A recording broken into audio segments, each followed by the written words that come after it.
This week we read a portion of Noach, and in it we read at length the story of the great flood.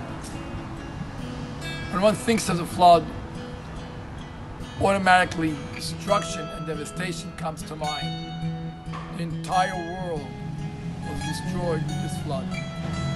But yet we find in the prophets referring to the flood as not the waters of the flood, but Mei Noach, the waters of Noach.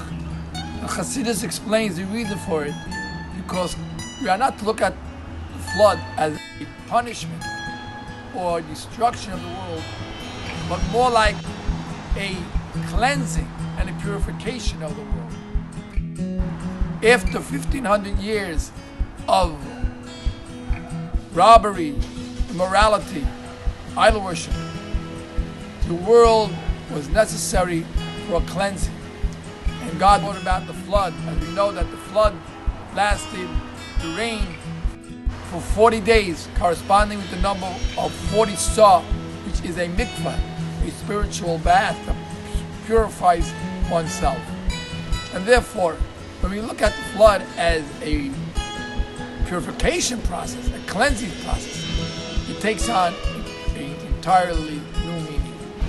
And my friends, when we look at life, we have to know when something of this magnitude happens, we have to try to look at the positive of it and to see what cleansing and purification and preparation does God have intended for us in this occurrence.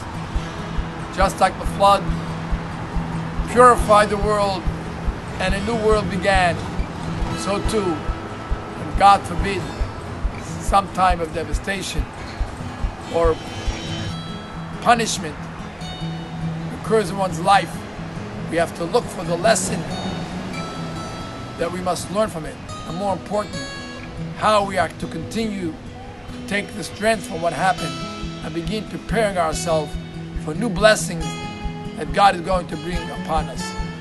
May this portion of the flood, which is also referred to as, began as rain.